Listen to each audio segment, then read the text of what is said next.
നമസ്കാരം, സിറ്റി ന്യൂസിലേക്ക് സ്വാഗതം. കണ്ണൂർ നഗരിക്ക് ഇനി ഉത്സവരാവുകൾ. രണ്ടാം ദസറ എന്നറിയപ്പെടുന്ന കണ്ണൂർ ദസറ വിവിധ പരിപാടികളോടുകൂടി നടത്താൻ തീരുമാനിച്ചതായി സംഘാടക സമിതി വാർത്താ സമ്മേളനത്തിൽ അറിയിച്ചു.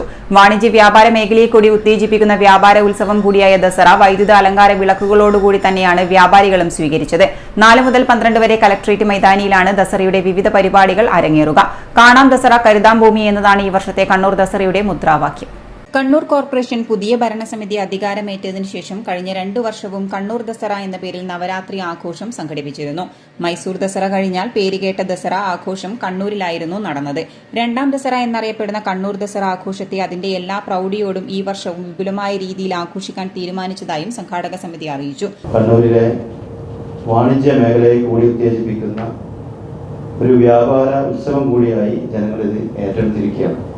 കണ്ണൂരിലെ ജനങ്ങൾ വളരെ ആവേശത്തോടെ വൈകുന്നേരങ്ങളെ അലസത മാറ്റി സന്തോഷപ്രദമാക്കാനുള്ള വലിയ ആവേശത്തിലാണ് ജനങ്ങൾ ഇത് ഏറ്റെടുത്തിട്ടുള്ളത്.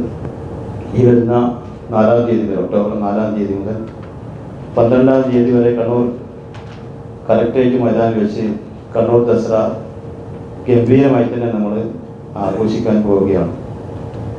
ഓരോ ദിവസവും ഓരോ തവണയും കഴിഞ്ഞ 2 തവണ നടത്തിയപ്പോഴും വ്യത്യസ്തങ്ങളായ സന്ദേശങ്ങൾ ഉയർത്തിക്കൊണ്ടാണ് ദസറ നടത്തിയിട്ടുള്ളത്. ഇത്തവണയും കാണാം ദസറ കരുതാം ഭൂമിയെ എന്നാണ് നമ്മുടെ മുദ്രാവാക്യം. പ്രത്യേകിച്ച് പ്രകൃതി ദുരന്തങ്ങളുടെ ഈ കാലഘട്ടത്തിൽ പ്രകൃതിയെ സംരക്ഷിക്കേണ്ട ഉത്തരവാദിത്വം ഈ സമൂഹത്തിനുണ്ട് എന്നുള്ള സന്ദേശം ഈ വലിയ ആഘോഷം നടക്കുമ്പോൾ അതിലൂടെ ജനങ്ങളിലേക്ക് എത്തിക്കുക എന്നത് തന്നെയാണ് ഞങ്ങളുടെ പരമപ്രധാനമായ ലക്ഷ്യം.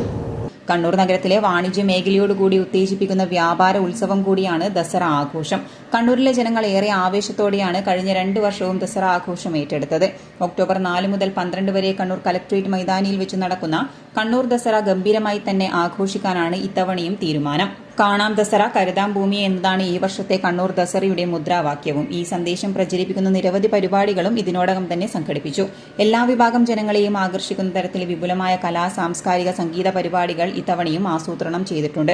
എല്ലാ ദിവസവും സാംസ്കാരിക സമ്മേളനം, പ്രാദേശിക കലാപരിപാടികൾ, മെഗാ ഇവന്റുകൾ എന്ന രീതിയിൽ ക്രമീകരിച്ചിട്ടാണുള്ളത്. 9 ദിവസങ്ങളിലായി കലക്ട്രേറ്റ് മൈതാനത്ത് നടക്കുന്ന കണ്ണൂർ ദസറ ആഘോഷത്തിന്റെ സാംസ്കാരിക സമ്മേളനത്തിൽ രജിസ്ട്രേഷൻ പുരാവസ്തു വകുപ്പ് മന്ത്രി കടന്നപ്പള്ളി രാമചന്ദ്രൻ, പ്രതിപക്ഷ നേതാവ് വി ഡി സതീശൻ, എംപിമാരായ Shafi Parambil, Rajmohan Unnithan, E T Muhammad Basheer, V Sivadasan, P Santhosh Kumar, MLA മാരായ Sunny Joseph, K V Sumesh, Saji Joseph, MK Muneer, advocate KNA Khader എന്നിവരും, Padmanabhan, Shakeel Ahmed, Harish Mohan, Vinoy Thomas, M Mukundan, Shihabuddin Poythumkadavu, Hashmi Taj Ibrahim, Kannur Sreelatha, doctor Ranjith CV Balakrishnan എന്നിവരും പങ്കെടുക്കും. കലാപരിപാടികളിൽ വിവേകാനന്ദന്റെ ഗാനമേള, ആട്ടം കലാസമിതി ആൻഡ് തേക്കിൻകാട് ബാൻഡ്സ്, പ്രസീത ചാലക്കുടി അവതരിപ്പിക്കുന്ന പദീപ് ഫോക്ക് ബാൻഡ്, കണ്ണൂർ ഷെരീഫ്സ് അവതരിപ്പിക്കുന്ന ഗാനമേള, സൂഫി സംഗീത സന്ധ്യ, മധു ബാലകൃഷ്ണൻ അവതരിപ്പിക്കുന്ന ഗാനമേള, പ്രശസ്ത സിനിമാ താരം രമ്യ നമ്പീശൻ, ഡോക്ടർ സുമിത നായർ, പ്രിയ ഏക്കോട്ട് എന്നിവരുടെ നൃത്ത പരിപാടികളും മറിമായം ടീമിന്റെ മെഗാ കോമഡി ഷോ എന്നിവയും ഉൾപ്പെടുത്തിയിട്ടുണ്ട്. പത്രസമ്മേളനത്തിൽ mayor Muslim Madathil, deputy mayor advocate P Indira, മുൻ മേയറും ദസറ ചീഫ് കോർഡിനേറ്ററുമായ advocate T O. Mohanan, standing committee ചെയർമാൻമാരായ VK ശ്രീലത, സിയാദ് തങ്ങൾ, ഷാഹിന മൊയ്തീൻ, സുരേഷ് ബാബു എളയാവൂർ, കൌൺസിലർമാരായ PP Pradeepan, Anusha, Dasara assistant coordinator KC Rajan master, media committee chairman C Sunilkumar, social media committee chairman KV Abdul Razak തുടങ്ങിയവരും പങ്കെടുത്തു. City news, Kannur.